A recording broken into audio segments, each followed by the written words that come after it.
Welcome to Fearless Conversations, a podcast by free thinkers of the world. The content within this episode is intended for mature audiences only.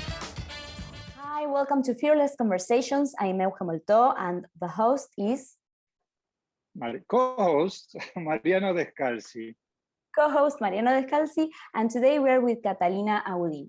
Catalina is an Argentine designer and researcher based in Switzerland. She's a PhD candidate in Social Anthropology and Design at the University of Bern and has recently won a fund from the Swiss National Science Foundation to develop her dissertation project, a co-design project in which she will spend 1 year of deep immersion in a Wichi aboriginal community along with her family.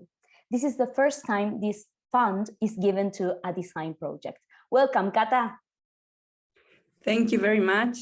I want to first thank Catalina. You both. Yes, thank you so much for spending some time with us.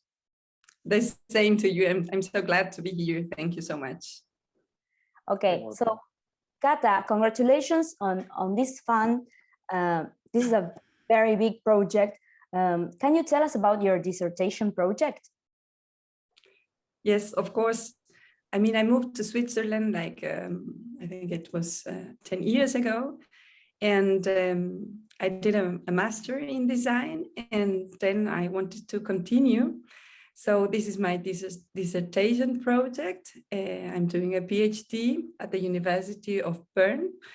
And it's a combination of design and social anthropology.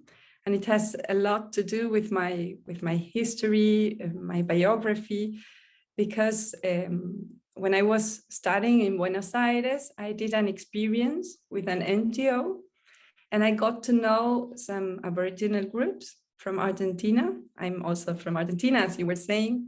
So this was an experience that really moved me.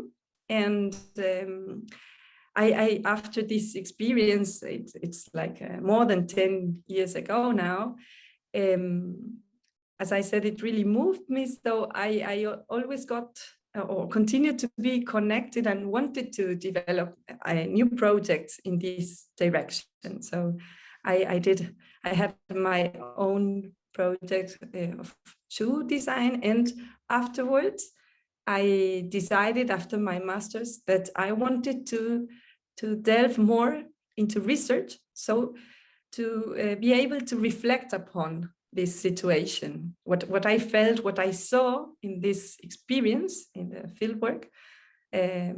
Exactly, I wanted to reflect upon that, and this is now I feel it's the best context I could have for such a project. At these two universities in Switzerland, and with a fund, as you said, so I have a possibility. I have a question. Coming back. So you studied design, which is like industrial design, or what type of design? Exactly, industrial design in Buenos Aires. Okay.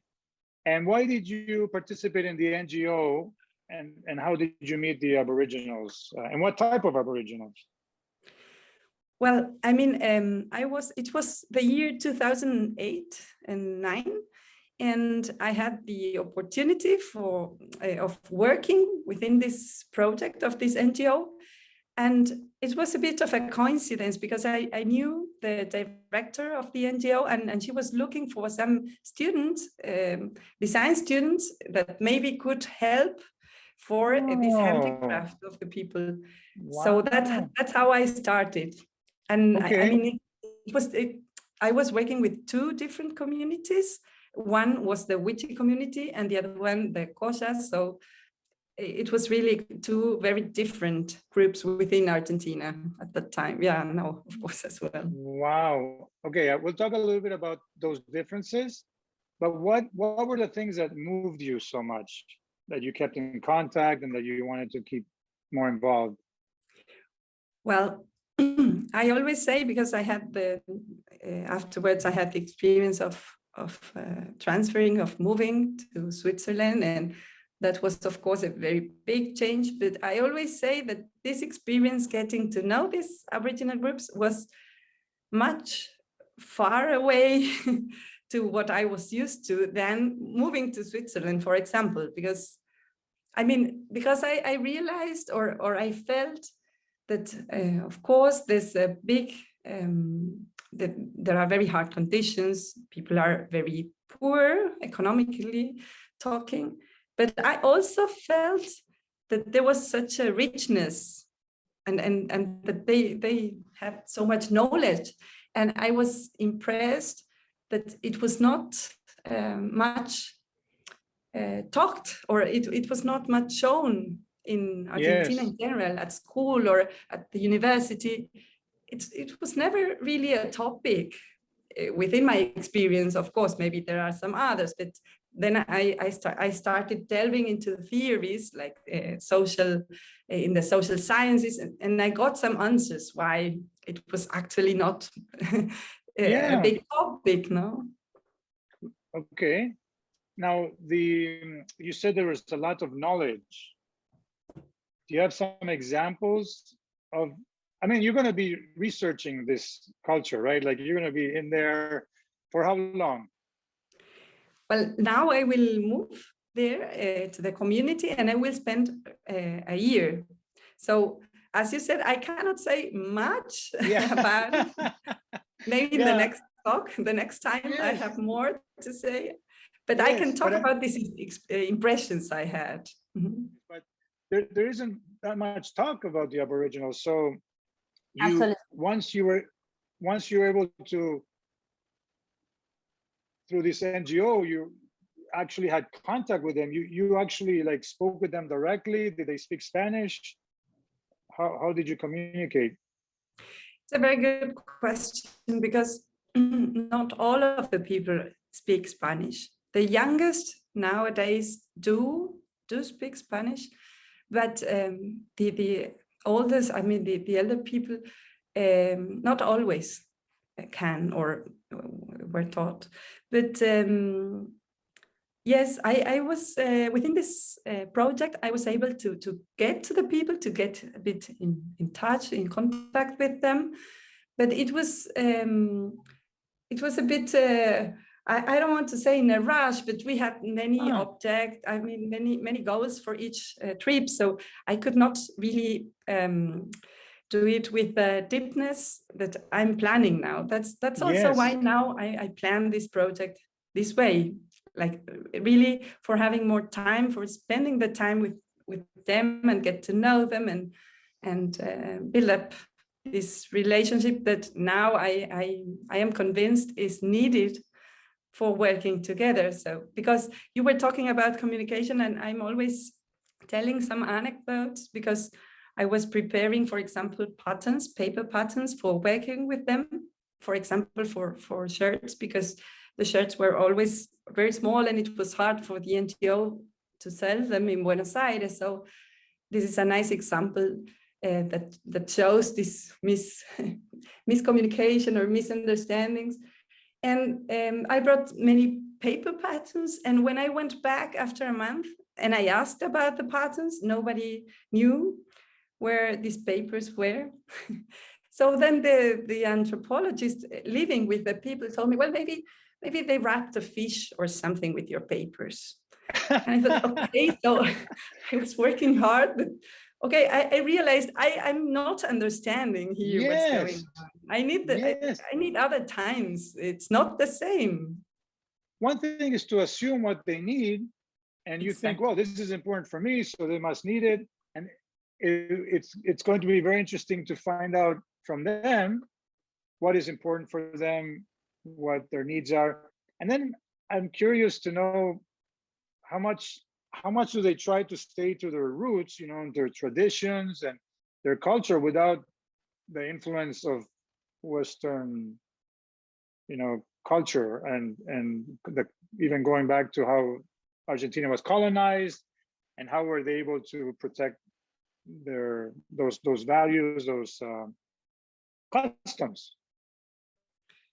It's a very good question. I'm also wondering, and it's a bit of a contradiction, let's say, because on the one hand, we try to I mean, at least my experience from the West, because I was born in Buenos Aires and very much in this culture, the Western culture, let's say.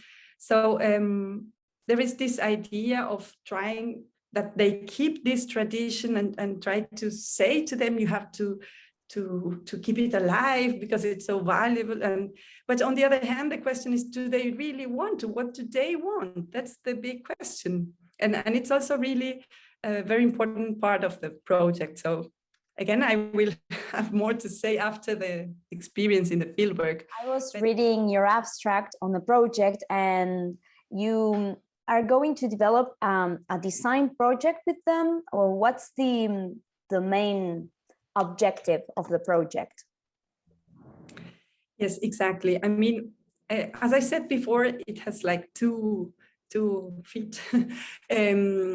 On the one hand, it's the anthropological perspective. I mean, I'm in the Institute of Social Anthropology at the University of Bern, so there is like the whole reflection, more theoretical. But on the other hand, and because I'm a designer and I'm also on the other side, also with a team of design research at the university. So we will work together with some groups of the Wichi community. And the idea is to do a co-project, to do a participatory project with the people that may be interested in working with us, and with design students from Buenos Aires, from the University of Buenos Aires, because that's where I studied. So that's also where we have another research project that makes it possible for working with the students. Oh, so your project, was it always part of the plan to involve these two universities?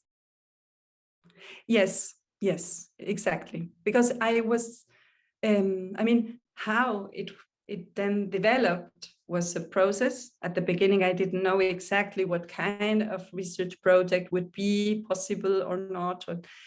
But it's really the core of the project is to co-work, to try to, not to say we will teach them what they, or to say what they have to do.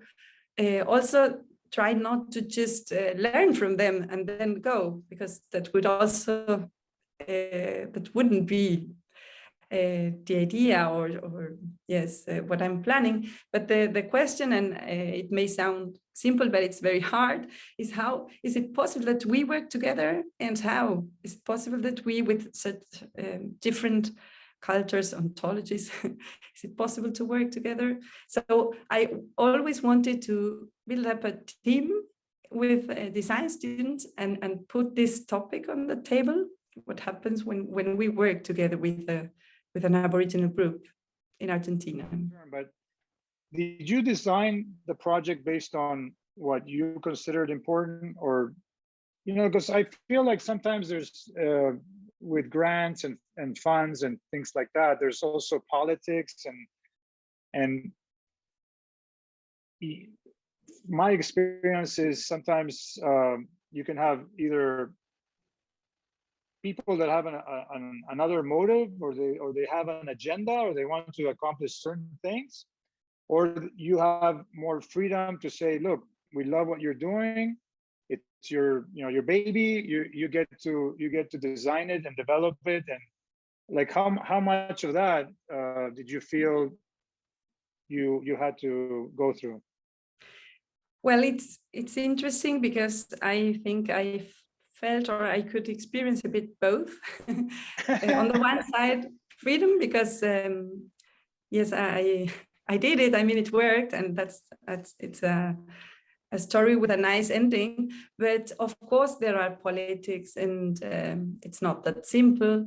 And I'm also conscious that the decision of giving this grant may be a political one. I mean, the decision of giving a grant is in a context where they may have to fill many expectations or different institutions, in this case in Switzerland. So I'm aware of that. But I have to say that my experience was a very, very nice one, because it's a project I developed. And there were some points where maybe people around me were not so convinced, and they were saying, well, you have really not very good chances because it's so competitive. And I knew it was very competitive, so I prepared myself as good as I could, but also knowing that probably it was not going to work because it was so competitive, and I was together with all the people in the social sciences and humanities, so it was not expected that I would get the grant. But I did my best, and I thought, well, it will help me anyway if I present here, because it's the whole learning experience, yeah, exactly. of preparing this, and that's a great way to see it. You know, sometimes people are thinking of the final outcome, and either they, you know, we're in the acting business, they want to think about getting an Oscar. It's the moment. Think about the moment. Think about the experience, what you're learning, what you're trying to accomplish, and that it's your essence. It's about what you believe in, you're passionate about. And that, you know, and I love the attitude where you would have felt good that you tried your best, that you did the research, you did all the work, and then it actually happened with tremendous amount of competition. Because now, you know, the world right now, people, it's very hard to get funding. It's extremely hard to get funding. There's so many different projects. So that's just something to celebrate for sure. So congratulations. Yes. Thank you so much. And I did celebrate already with the first step. I was celebrating as if I would have got it, because I thought, well, it will anyway not work, but I'm celebrating. I'm chosen in between the first group. So that was already celebration, yeah. But then it worked. And I'm convinced that I did something well. There were some political things that may have helped me, that they have chosen my project, but I'm also sure that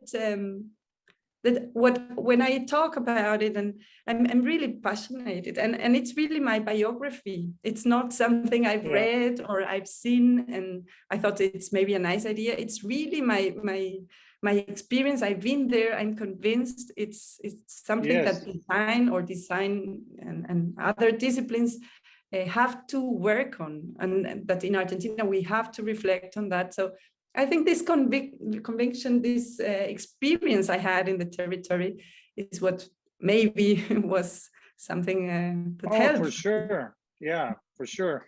Now, what would be like the main points that differentiated your project or made it maybe unique? What were those main points? Because I think you're going with your family. Was that one of the things that was different?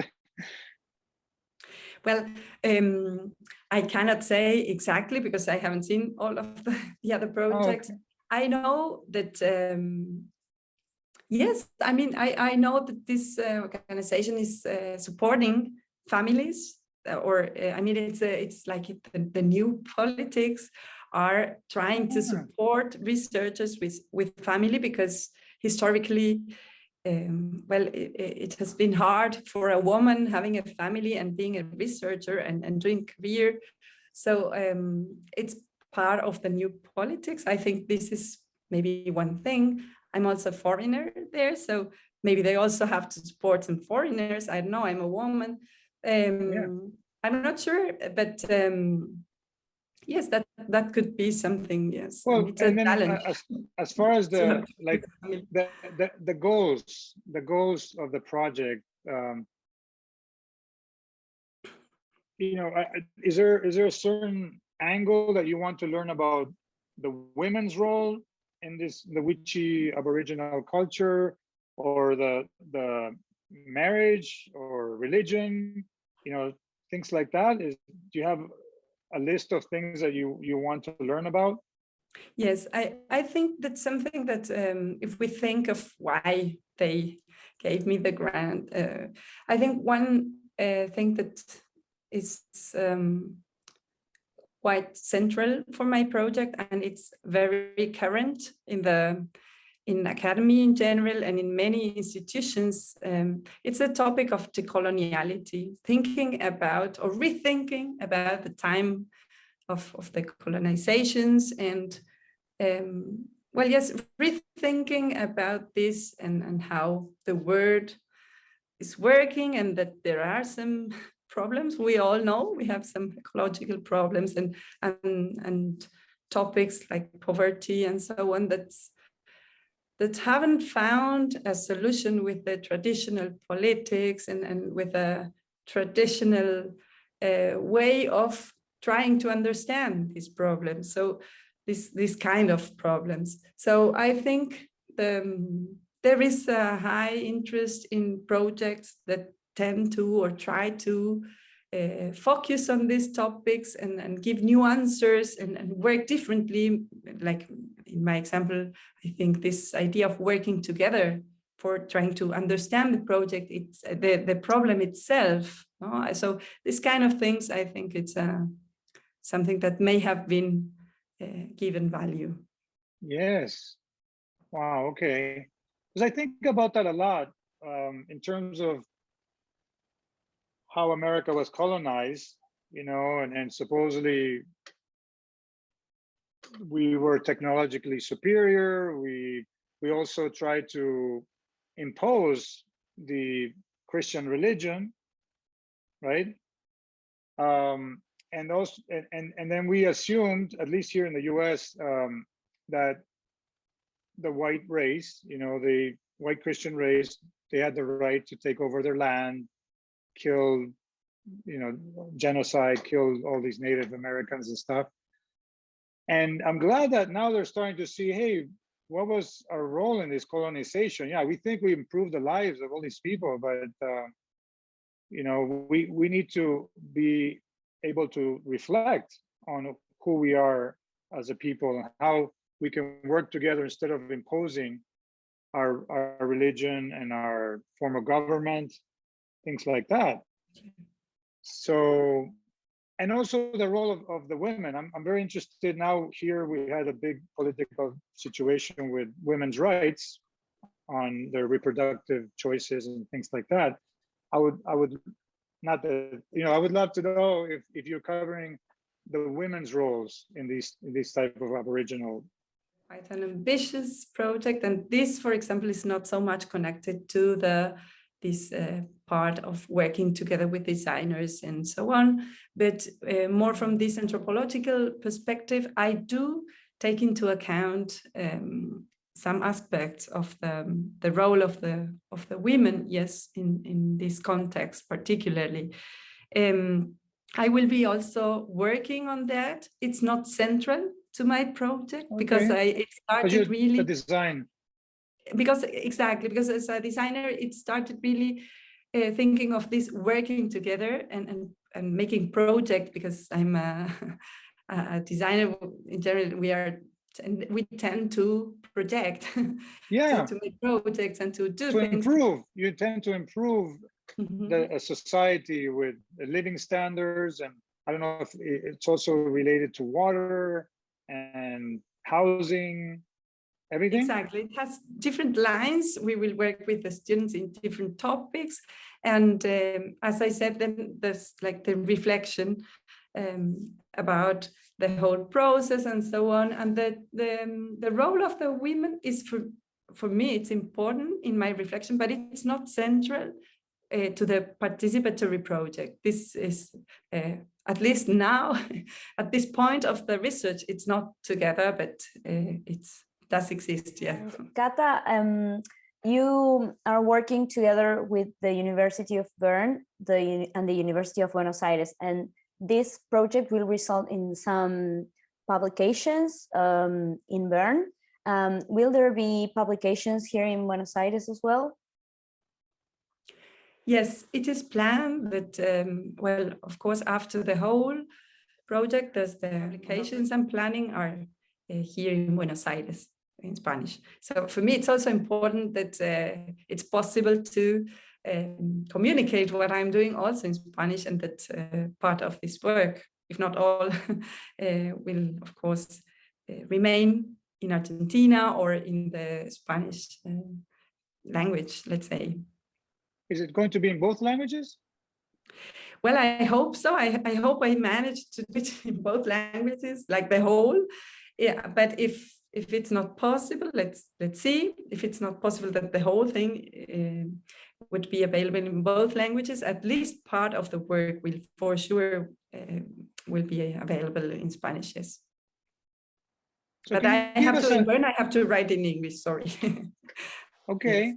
Oh, okay. You have to write in English, but it might be in both languages because University of Buenos Aires. So, okay.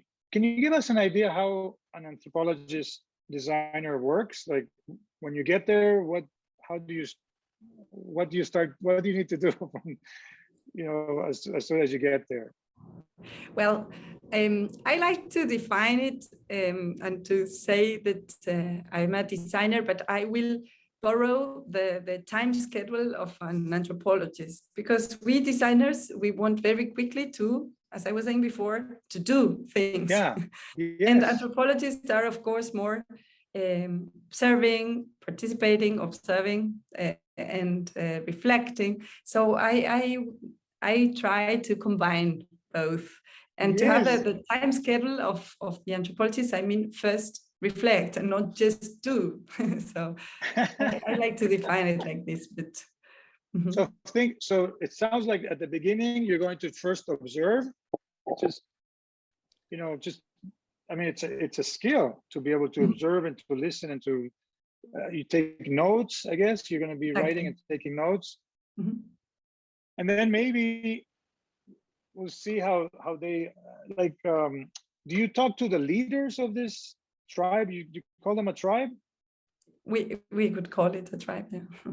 Yeah. Okay. I don't want to offend anybody, but yeah, I was so interested about this tribal mentality, because we still have it here, even in Western culture, with soccer teams. They're tribal, and political groups are tribal. I feel so we can learn on an actual the people that have kept the same customs for centuries, supposedly. Like, can you say when did the Wichi tribe start? Ooh, that's a hard question. I have no answer. That's interesting to think about. It's of course pre-colonization. They were here before, but I couldn't say exactly. They were nomads. Now they are settled in the territory, but they were nomads. So they were a hunting group. They didn't they didn't farm. Exactly.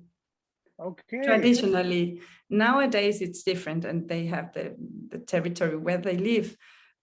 So these hunting activities are, of course, limited. But yes, and they cohabit. They live together with other groups. It's not just the witches living in this territory, but it's many different groups that cohabit. I'm fascinated by this because it helps us to understand who we are, right? And even like men's roles and women's role. If the man was a hunter and the women stayed, I don't know, if in the cave or home, and she took care of the children and the home, we still have some of that. I feel like, but as we evolve as a species, and we try to, or I believe in the equality, right, of the genders, but learning from these groups that kept, maybe that were not influenced as much from the Western culture and this thing of, producing and working and buying stuff, buying. How was the role of the women? And you mentioned a little bit of violations and rape. How were the women protected in these type of societies? How were they treated by the males who maybe before were more powerful, were stronger, and things like that? But now you mentioned that you have these two roles: the designer, which is looking towards the future to improve their lives, right?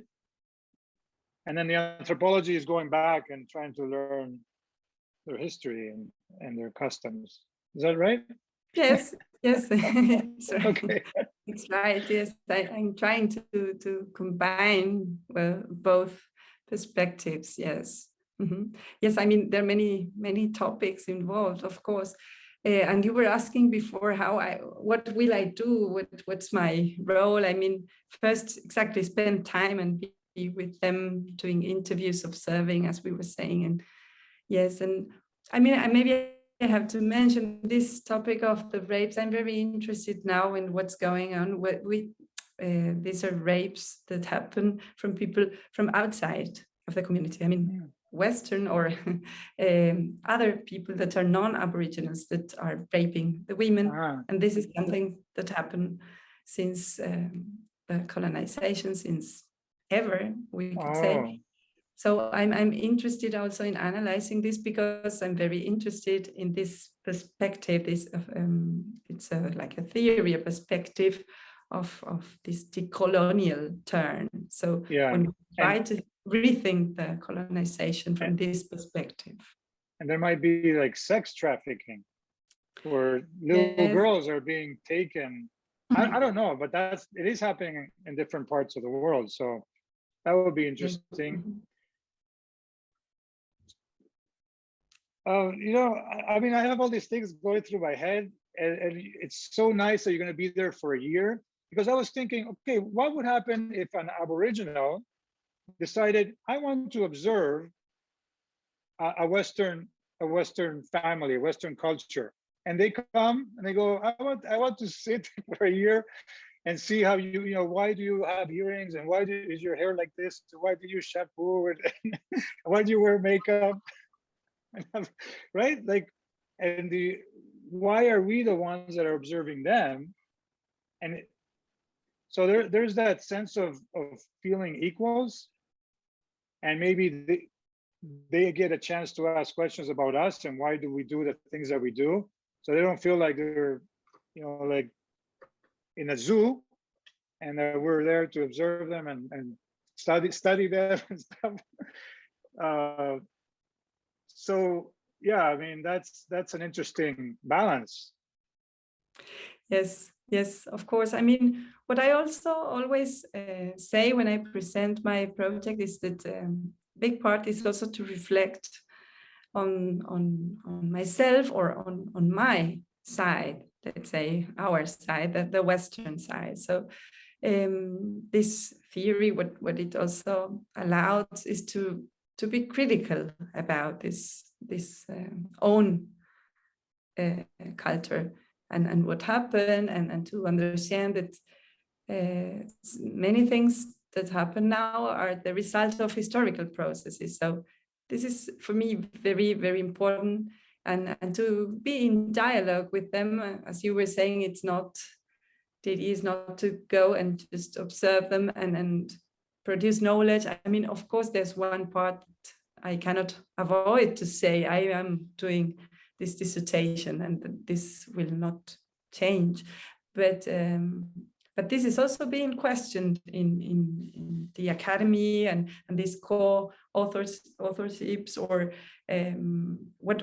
what do we then leave there, and how this hopefully can help the people in the things that they find relevant, or to have this dialogue, as you were saying. Yes, and not imposing, or not just trying to just get the knowledge and go, but work together. And I think this is the challenging part, I would say. Are you already in touch with the Wichi community today? Like, are you preparing your arrival with them, or how is this going to go? Yes, it's a good question, because I have to say my access to the people is through the NGO, or I mean, there are many organizations already working there for years. I mean, they since, I don't know, since this organization, maybe since 30 years. So or for 30 years now, since I don't know when it was, but so I mean, I couldn't remain in contact after the experience I did, because as I was saying, it was I was there many times, but in very in trips that had many goals, so it was not possible to deepen in this relationship with the people. So now I know some leaders, some people, but my access are the people working in the NGO that are there, so I can start working with them. And then it's also a process where I have to try to separate my work from there, because it's not exactly the same what they are doing and what I want to do as a researcher. So this is to come now. It's about to come. Mm-hmm. When are you planning to be there? Well, we are leaving now in some days, maybe in 2 weeks or so. So okay, your children. Now I have 2 children, a boy who is 4 and a girl that's 2 years old. She's 2 years old. Your husband also is anthropologist, or? No, he's a musician. So he's a musician. Oh my goodness. The drummer. Mm-hmm. Yeah. Oh, he's going. You know, he's going to take this in. He's going to. It's going to maybe apply to his music and to the artistic work. Mm-hmm. So, and usually they're more. You know, artists are more open-minded and want to experience things. So it was a good catch for you. Yes. Yes. Oh, okay. No, and I also have a son and a daughter, and we came to the US in 2001, and I already had some reservations about the difference of Argentinian culture, Latin culture versus Anglo-Saxon culture and American culture in particular, because it's the capitalist system here is so powerful, so strong, and for me, it's more about individualism, and for me, it's more about family. And I was trying to keep the family together, but I did my best. I tried, but it's the way they were raised in school, their friends and stuff, and how that influences. Even though my wife is Argentinian, I'm Argentinian, and we had asados, and we had Argentinian music, and we spoke Spanish, all this stuff. But it's so hard to go against, obviously, the national culture. So when you mentioned 4 and 2, this is my idea, that you are giving them a tremendous gift, like a tremendous gift, that it's not all about, that you have to be more, it will help them be more open-minded, definitely more open-minded, to respect other cultures, to be able to self-reflect, that just because we feel we're more, the Western culture, we're more advanced economically, technologically, that doesn't mean that we're the best. That's how I see it, right? And my experience with raising my children and being in the era of social media and iPhones and bullying and stuff,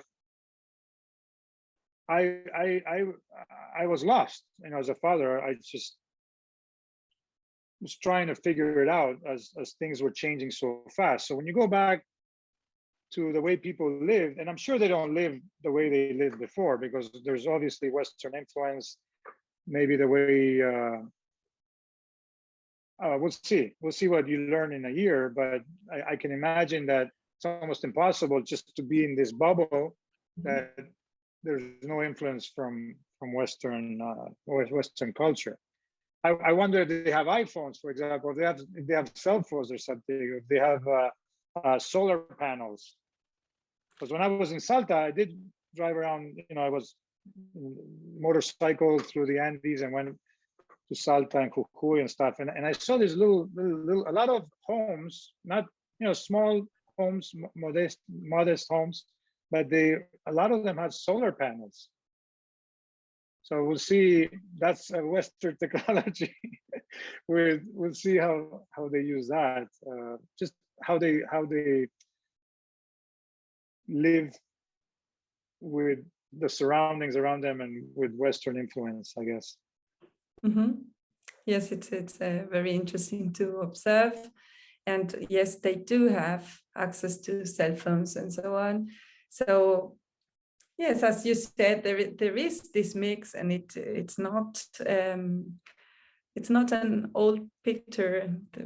It's not truth that this old picture where they just do, I don't know, handicraft, and this is sometimes a picture we have, and it's not really what's going on, because they do have their interests. They are struggling for their land and many things. But as you were saying before, in your experience going to the US, there are of course other values, another cosmovision, another way of understanding the world, and I think this has been kept safe. So this is I think very nice and very interesting to try to understand, and this is what I was saying before, and this gives us tools for reflecting on what we have, what do we Western people want to do, and if this is the way we want to continue,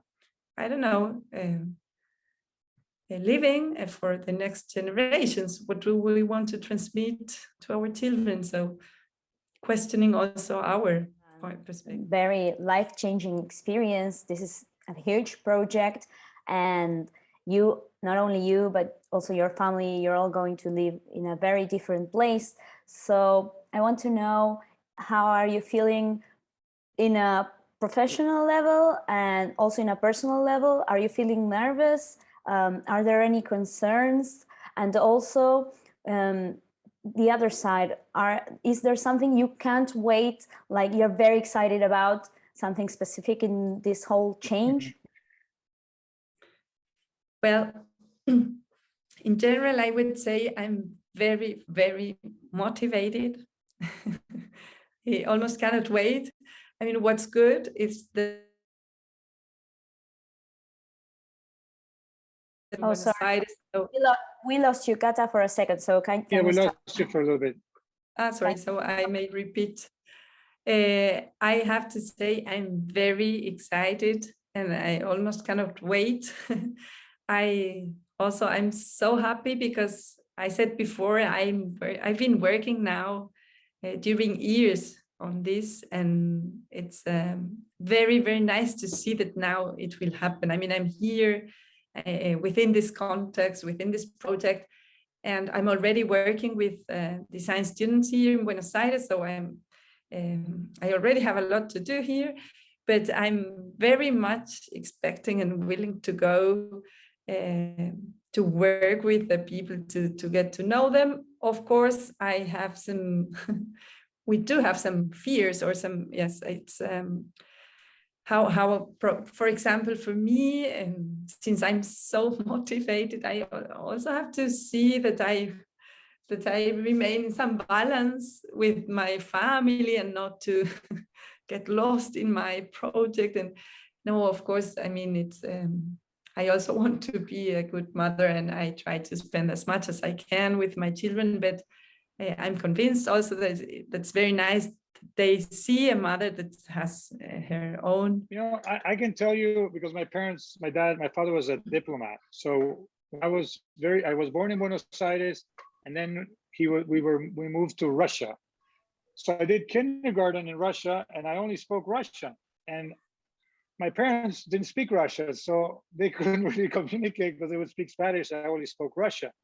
But I as a kid, it doesn't, we don't think the same way as adults, and we just connect with little kids, and we do what the other little kids are doing, and we think it's normal. I just thought I was Russian and I spoke Russian.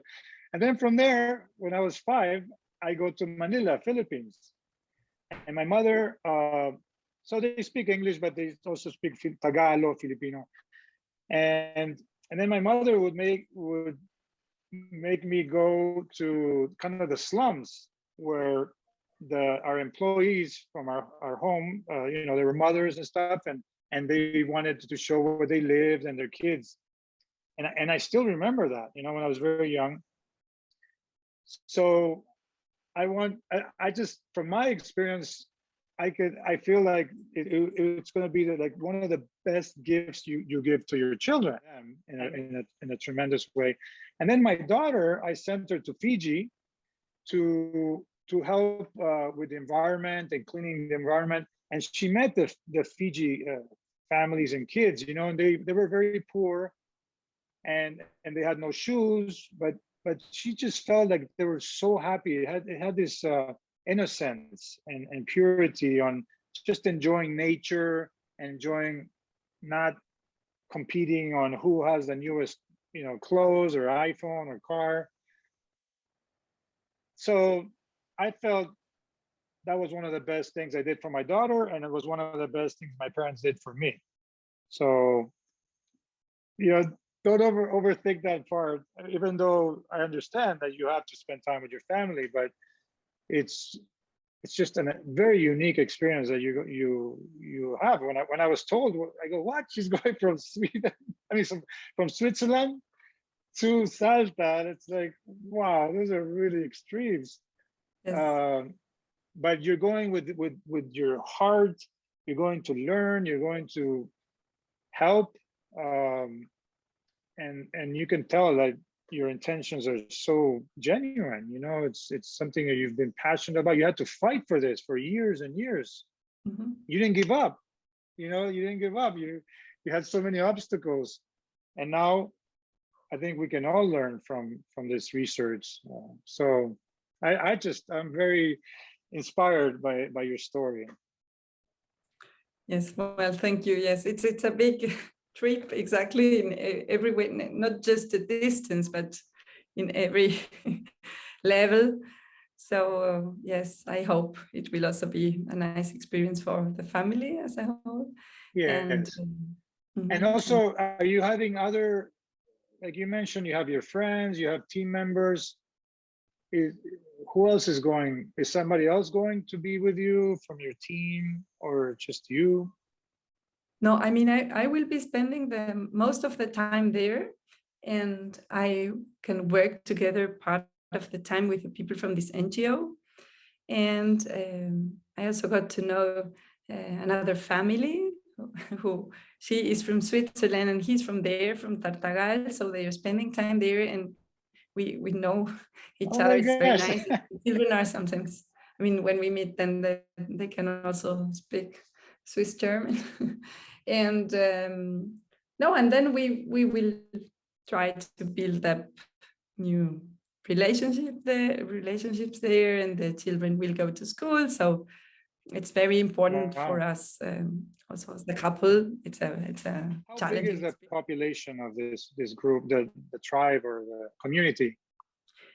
Well, the Wichi community, it's some thousands of people. I think around 60,000 people. Really?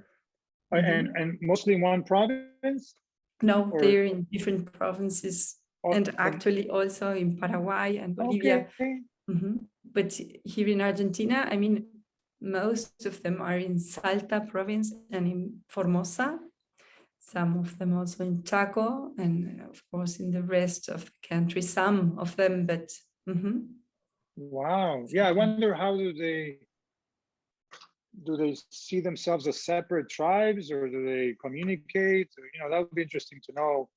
Mm-hmm. If they see themselves as a, you know, kind of like as a nationality, or do they communicate with people, the ones that are in Paraguay, and you know, mm-hmm. I have no idea.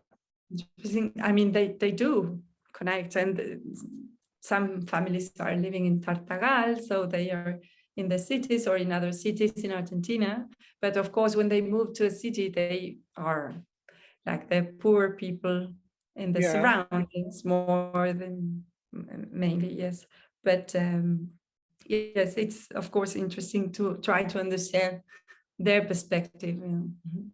Yeah, like if there's a tribal leader in these different pockets, and then do they report to a big leader? Like, I don't know. It'll be interesting to know those. But from what I know, it's different. It's a bit different in each place. There are like different groups. Where I will be working, there's a big organization which is called La Cajonat, and that means our land in their language, in Wichi language.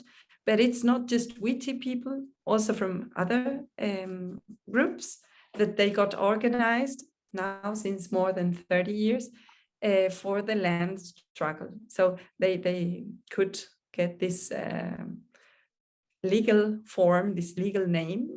And then there is one cacique who is in charge of leading this.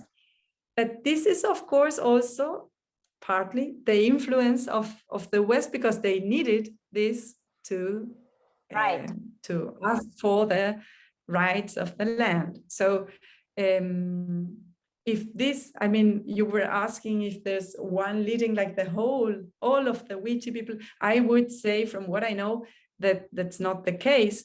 But in some places, like for example, where I will be working, there's the need of getting organized and having somebody leading this legal process. So this is one example, but it may be different.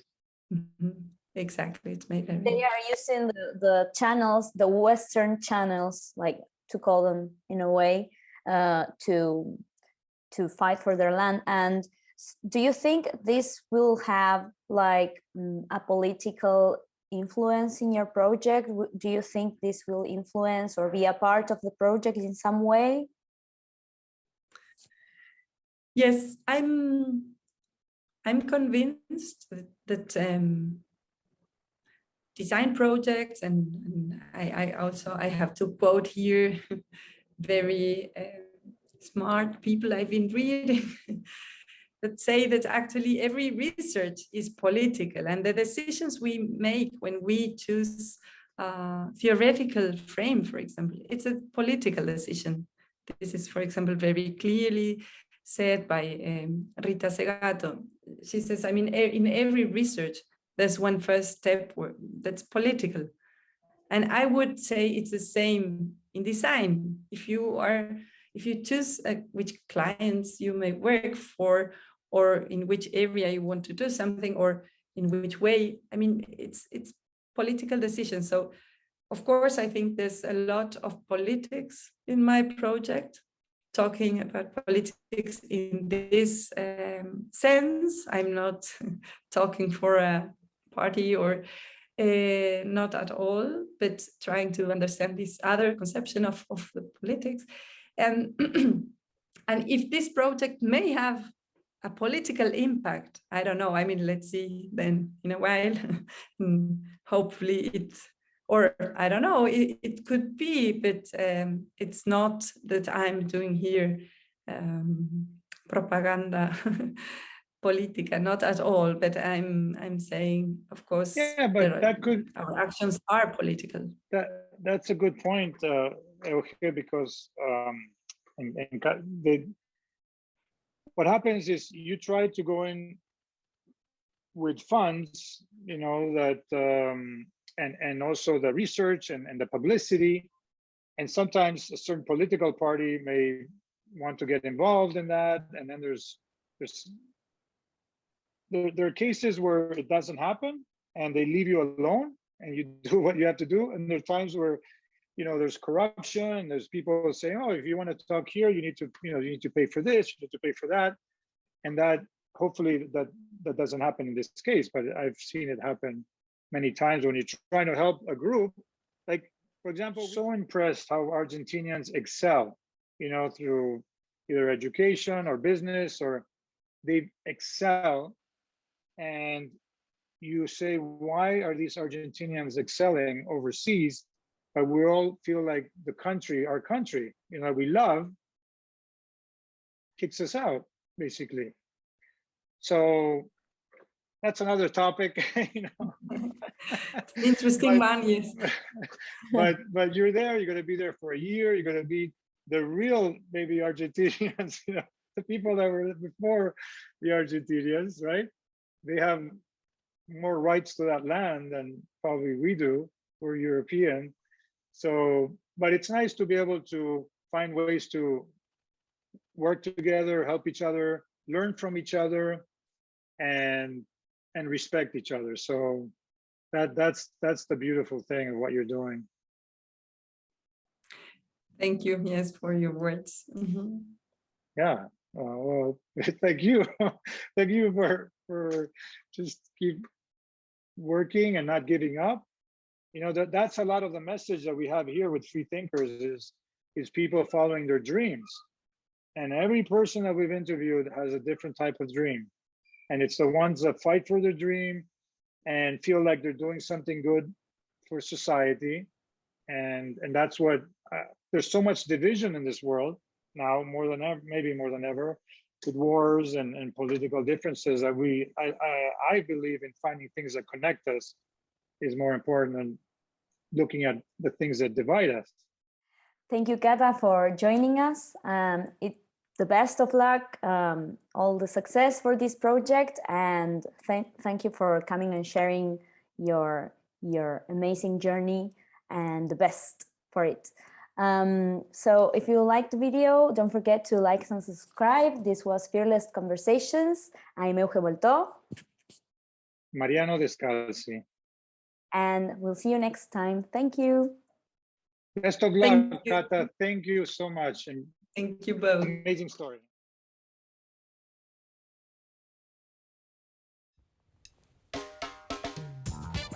This is the end of our episode. Don't forget to like and subscribe. See you next time.